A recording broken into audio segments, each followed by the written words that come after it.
Boa noite, moçada. Espero que todos estejam bem. Nós recebemos aí hoje a notificação da instituição que nós vamos ficar até o dia 30 de abril em quarentena. Vamos receber essa notícia tentando, né, refletir que quem assim decide o faz com muita responsabilidade, né, pensando em todos, na saúde coletiva. Vocês podem ter certeza que nós, professores da FACT, estamos muito perto de vocês e contem conosco para que o que vocês precisarem. Vocês sabem o tamanho do carinho que eu tenho por vocês, então saibam que eu estou sempre perto também. E fiquem firmes aí, tá, moçada? Em breve nós estaremos juntos. Aproveitem esse momento para estudarem, assistirem as videoaulas, lerem as apostilas e colocarem também aquele projeto que há muito tempo está guardado na gaveta e que vocês querem aí começar a colocar em prática, tá? Bom, a nossa última aula, moçada, foi sobre o direito costumeiro. Hoje nós vamos falar sobre jurisprudência. Bom, no curso da história, o vocábulo jurisprudência, ele sofreu uma variação semântica. O que quer dizer isso? Variação semântica é quando a mesma palavra ela é utilizada com significados diferentes. Mas jurisprudência é um vocábulo de origem latina, né, que é formado por iuris e prudentia, né, e o vocábulo ele foi empregado em Roma para designar a ciência do direito ou teoria da ordem jurídica e é definido, né, como um conhecimento aí das coisas divinas e humanas, da ciência do justo e do injusto. Considerando muito significativa essa acepção romana, que realça aí uma qualidade essencial do jurista, que é a prudência, alguns autores eles entendem que tudo deve ser feito para manter-se também em uso o sentido aí original de jurisprudência. Atualmente, moçada, o vocábulo ele é adotado para indicar os precedentes judiciais, ou seja, a reunião de decisões judiciais interpretadoras do direito vigente. Então, esse conjunto de decisões judiciais que nós temos pelos nossos tribunais, atualmente o vocábulo é adotado para indicar esses precedentes judiciais.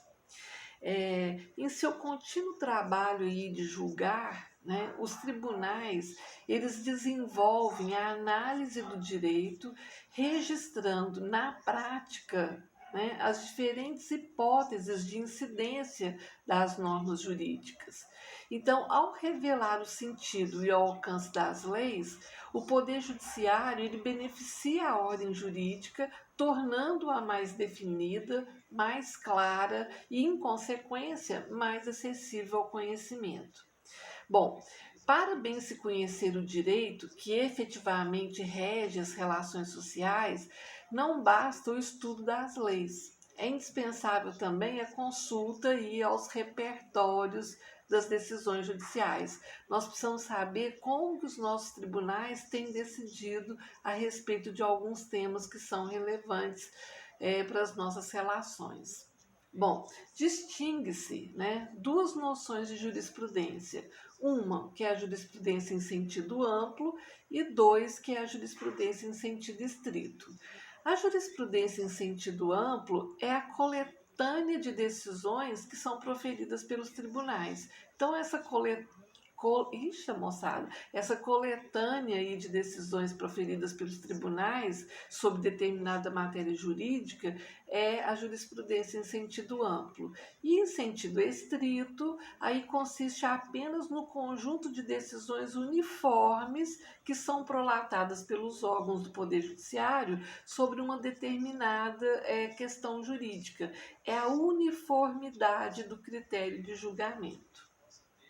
Bom, existem espécies de jurisprudência, né? Lembrando aí que a jurisprudência ela se forma não apenas quando há lacunas na lei ou quando essa lei apresenta aí alguns defeitos.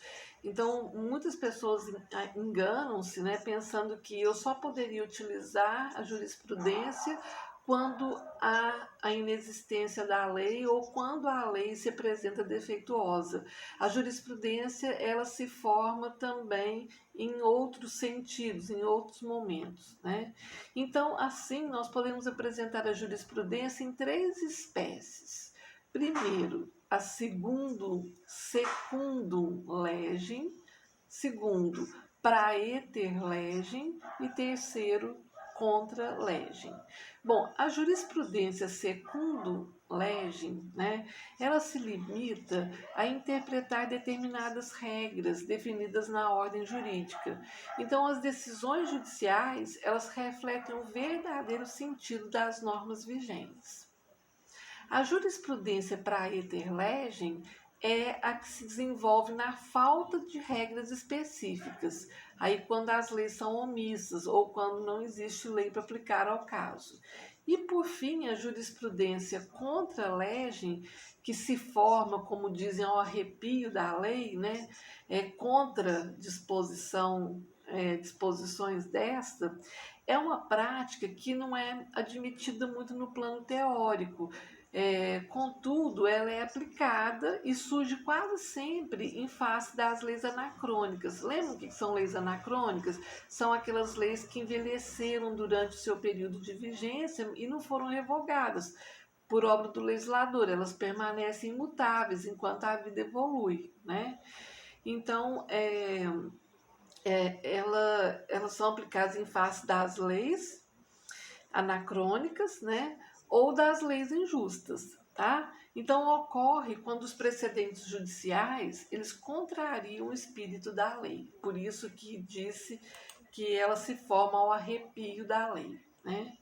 Bom, vamos fazer um paralelo entre jurisprudência e costume, já que nós estudamos direito costumeiro. Entre jurisprudência e o costume, há semelhanças e alguns pontos também de distinção. A formação de ambos exige a pluralidade de prática. Enquanto o costume ele necessita da repetição de um ato pelo povo, a jurisprudência ela requer uma série de decisões judiciais sobre uma determinada questão do direito. Então, a par aí dessa similitude, né, entre costume e jurisprudência, distingue-se principalmente no seguinte ponto, mas a verdade em três pontos elas distinguem-se, né? Primeiro, enquanto a norma costumeira ela é obra de uma coletividade de indivíduos que integram a sociedade, a jurisprudência ela é produto de um setor da organização social. Bom, 2. A norma costumeira ela é criada no relacionamento comum dos indivíduos, no exercício natural de direitos e cumprimento de deveres. Já a jurisprudência ela forma-se geralmente diante de conflitos e é produto dos tribunais. E a terceira é que a norma costumeira é uma criação espontânea, enquanto a jurisprudência é uma elaboração intelectual aí dos juristas, né? Bom, qual que é o grau de liberdade dos juízes? Atualmente, quanto à margem de liberdade a ser atribuída no judiciário, a doutrina registra três propostas. 1. A livre estimação. 2. A limitação à subsunção. E 3. A complementação coerente e dependente do preceito. Então, só para repetir, nós temos a livre estimação, 2, limitação à subsunção e 3, complementação coerente e dependente do preceito. Moçada, tudo isso tem lá na postilinha que eu mandei para vocês também, para vocês acompanharem, tá? Vamos falar sobre a livre estimação. É uma corrente que preconizou aí uma ampla liberdade para os juízes, que poderão aplicar o direito consoante os princípios da equidade. Então, reconhece-se, né, a necessidade de se permitir ao judiciário uma amplitude de atribuições para a solução dos conflitos. Num segundo, nós temos a limitação à subsunção.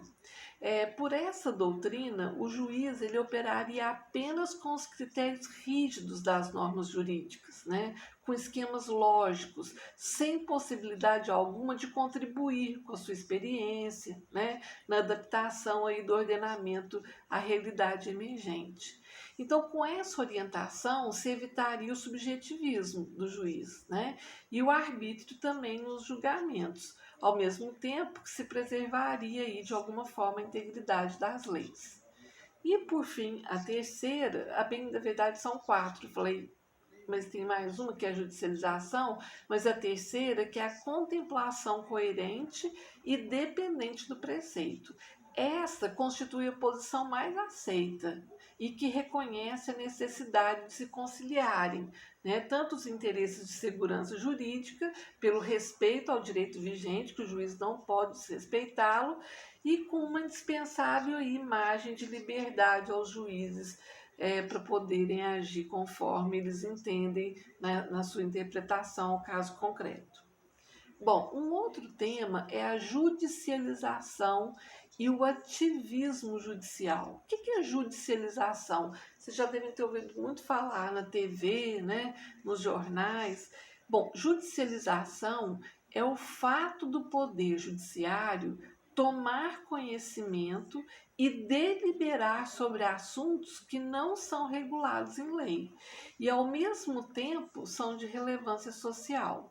Então, este poder, ele se apoia, então, em princípios constitucionais, né, como o da dignidade da pessoa humana, e aí, até fazendo um parênteses, moçada, para os críticos, né, na judicialização haveria aí uma interferência indevida do judiciário em temas que são de alçada do legislativo ou do executivo. Tá? Então, o conceito de judicialização não se confunde com a noção de ativismo judicial, porque o ativismo judicial ele ocorre quando o judiciário, ao deliberar sobre os casos que lhes são submetidos, ele não se limita a interpretar o direito, mas ele vai além, inova, né, o ordenamento, substituindo o legislador em sua tarefa de criar ou modificar a ordem jurídica. O ativismo judicial é uma prática totalmente nociva ao valor da segurança jurídica e, como tal, entende-se que não deve ser adotada pelos tribunais. Uma pergunta: a jurisprudência, ela cria direito? Bom, para os ordenamentos jurídicos filiados ao sistema anglo-americano, a jurisprudência constitui aí uma importante forma de expressão do direito, nós já até falamos disso, né? Mas ao fundamentar aí uma pretensão judicial, os advogados indicam, né, uma série de sentenças ou acórdãos que são prolatados pelos tribunais com pertinência aí ao caso enfocado, ao caso concreto que está sob júdice, sob análise, né? Nos estados que seguem a tradição romano-germânica, a cujo sistema vincula-se, né, ao direito brasileiro, não obstante alguma divergência doutrinária que possa acontecer, prevalece o entendimento de que o papel da jurisprudência limita-se a revelar o direito pré-existente. Então, no Estado moderno, estruturado na clássica divisão dos três poderes, né, o papel dos tribunais ele não pode ir além da interpretação ou integração do direito a ser aplicado. Outra pergunta: a jurisprudência vincula os tribunais? Bom, na Inglaterra, a jurisprudência tornou-se obrigatória, né, com o objetivo aí de dotar o sistema jurídico de maior definição. Nos estados de direito codificado, como é o caso do nosso, a jurisprudência ela apenas orienta, ela informa, né? Ela possui autoridade científica. Os juízes de instância inferior, eles não têm o dever de acompanhar aí a orientação hermenêutica dos tribunais superiores. Então, a interpretação do direito, ela há de ser um procedimento intelectual do próprio julgador. Ao decidir, o juiz ele deve aplicar a norma de acordo com a sua convicção, recorrendo às várias fontes de estudo, nas quais se incluem aí a doutrina e a própria jurisprudência. Bom, vamos falar sobre os processos de unificação da jurisprudência. Nós empregamos aqui o termo jurisprudência em sentido lato sensu, né? O qual compreende aí todas as decisões heterogêneas dos tribunais sobre determinada matéria legal. Bom, a necessidade de a ordem jurídica oferecer a certeza quanto ao direito vigente, de dar clara definição às normas jurídicas para melhor orientação de seus destinatários, faz com que a jurisprudência divergente seja considerado um problema a reclamar solução. Então, o sistema jurídico brasileiro, ele dispõe de um recurso especial para combater a jurisprudência conflitante, porque pode acontecer de nós termos aí duas jurisprudências que conflitam, né? Uma entendendo, por exemplo, que é cabível a indenização e a outra entendendo a mesma situação que não é cabível. Com base na divergência de julgados, né, entre dois ou mais tribunais diferentes, um do Sul, um de Minas e São Paulo e assim por diante, né, a parte interessada ela poderá, com fundamento no artigo da Constituição Federal, que é o 105, inciso 3, a linha C, né, interpor aí um recurso especial para pronunciamento do STJ, do Superior Tribunal de Justiça, que julgará, né, provocando aí naturalmente a unificação nos procedimentos de aplicação do direito. Bom, moçada, as súmulas, vamos fazer um parênteses aqui. O que é uma súmula? No direito brasileiro, chama-se súmula um verbete, né, que a gente usa que registra a interpretação pacífica ou majoritária adotada por um tribunal a respeito de um bem específico, a partir do julgamento de diversos casos. Então, as súmulas dos tribunais, elas possuem também esse importante papel. É uma matéria bastante polêmica, é a questão da súmula vinculante, que vocês já devem ter ouvido falar, né, do ponto de vista doutrinário. Alguns autores entendem que a súmula vinculante não caberia, né, a sua aplicabilidade, e outros entendem que sim. Bom, a súmula vinculante está prevista no artigo 130-A da Constituição de 88, né? Por ela, a interpretação de matéria constitucional aprovada por 2/3 dos membros do STF, né, se torna obrigatória para os demais órgãos do Poder Judiciário. Então, para a súmula ser vinculante, eu tenho que ter aí a aprovação por 2/3 dos membros do Supremo Tribunal Federal. Tal efeito, moçada, visa a evitar aí o congestionamento de ações junto às altas cortes de justiça, que vêm aí obrigadas a julgar questões jurídicas anteriormente decididas em numerosos processos. Então, às vezes, como nós temos um grande número de processos que falam, por vezes, as mesmas situações, né, em relação aos mesmos casos. Então, para evitar esse congestionamento, né, de decisões e de ações, né, junto à corte, então criou-se aí a possibilidade de ter uma súmula vinculante, que aí eu aplico a súmula em todas as situações, né? Isso tem aí uma corrente doutrinária que se posiciona inclusive o contrário, entendendo que o efeito vinculante da súmula entende que a sua adoção é nociva, né? Pois ela retira dos juízes a liberdade de interpretação, impedindo-lhes, né, de decidir aí de acordo com as suas próprias convicções jurídicas. E tem mais, moçada, também só para fazer uma reflexão, né? A súmula vinculante, ela, por mais que ela dê, né, uma celeridade aos processos que tratam da mesma coisa, e aí aplica-se, né? Por outro lado, nós temos que pensar que cada caso concreto tem uma especificidade, né? Tem uma vírgula, tem um ponto, tem uma palavra que talvez possa mudar aí a interpretação, dar uma interpretação distinta e talvez a solução do caso seja diferente. Então, cada conflito, cada lide tem que ter sua importância aí nos seus detalhes e aí o juiz interpretar o caso conforme realmente os fatos, os fundamentos se apresentem, tá? Bom, moçada, nós vamos ficando por aqui. Tenha uma boa noite e sexta-feira nós nos encontramos novamente. Um beijo, tô morrendo de saudade. Fiquem com Deus, viu?